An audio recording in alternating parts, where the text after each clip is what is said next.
can be obtained with smaller gears. If a smaller gear train is used to give a large speed reduction, the last gear has to be very large. Usually for a speed reduction in case of compound excess of 7 to 1, a simple train is not only used as a compound train or one game is employed.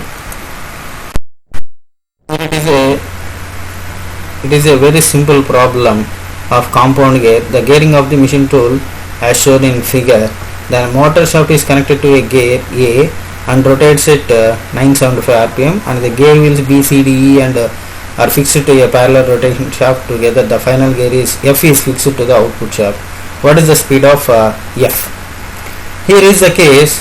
This is A is a driver and finally F is driven. These two are separated by a certain compound gears which is B, C, D, E. Here they have given the table which is related to the number of names of the gear and the teeth of the respective gears also.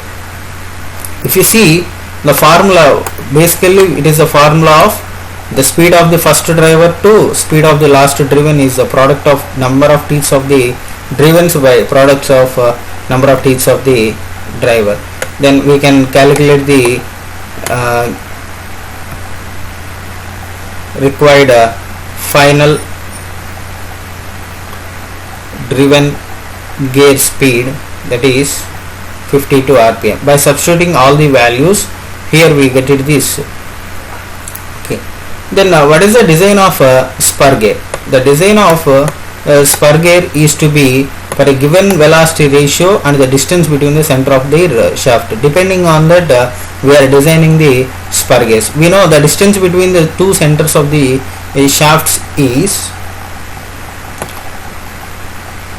this is for simple gear train, the distance between these two is anything of that is, let it be, take it as a x, that is the diameter of or the radius of the driver plus the radius of the driven. This is called the distance between these two, or simply we will call it as x. X is equals to d1 plus d2 by 2. Either or formula we can use it. Okay, this is a formula.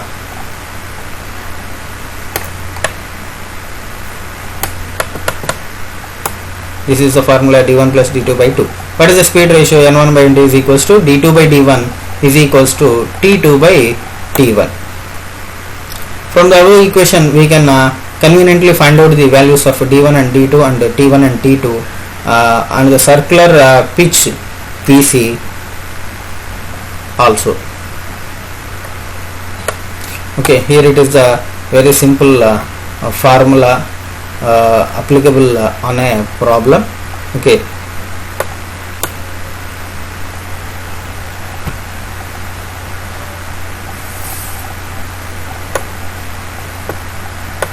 then the third one is reverted gear train. When the axis of the first gear, that is a driver, and the last gear, that is a driven, are coaxial, when the axis of the driver and the driven are coaxial, then it is known as a reverted gear train. If you see these diagram, the first gear is the first gear, it is called a driver, which drives the driven, that is gear 2, which is in the opposite direction. The one is clockwise and the second one is anti-clockwise. Since the second and the third gears are off, which are rotating on a same shaft called compound gear train, then 2 and 3 also are rotating in the same direction. Then but the 3 is rotating the fourth one, which is the final shaft, that is final shaft on which the gear is mounted, that is called the driven. Then this case 1 and 4 are rotating in the same shaft and at the same time same rotation also. This is called a coaxial shaft. In this case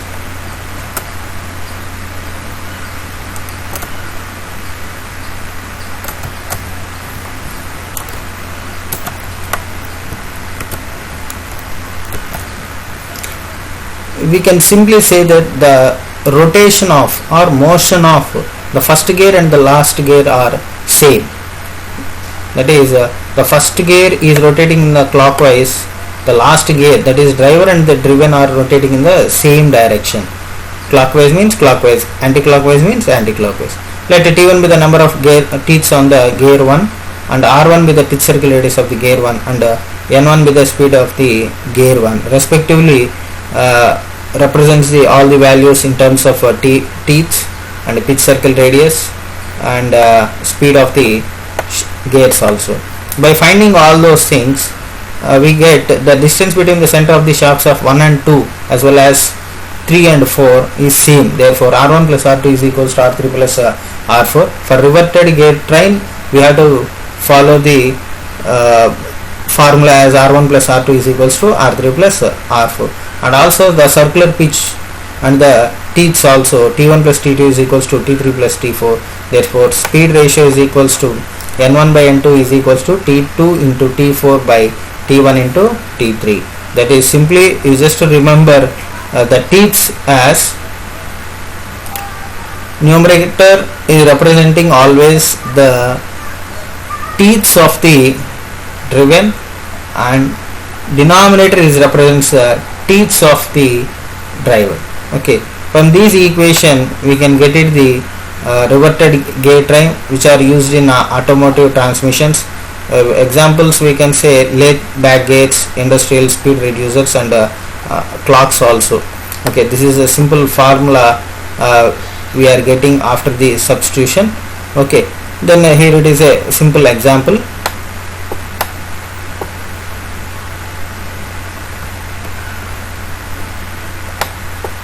Okay, try to make a note of the question and solve it.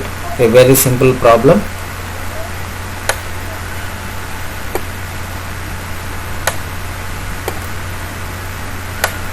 Then the last one is epicyclic gear train. We already discussed in the epicyclic gear train the axis of the shafts over which the gears are mounted, which may be moved relative to fixed axis. That is, it is a special case. The gears are which are mounted, they may be relative to move with respect to a fixed axis. A simple epicyclic gear train which is as this.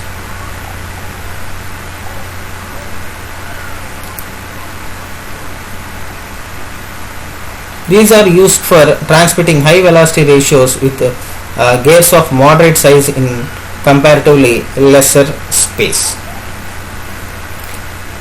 Okay, these are used in the back gear of lathe, differential gears of automobiles, and hoist pulley blocks, and wrist watches also. These are the formula for remembering all the values of this. That is velocity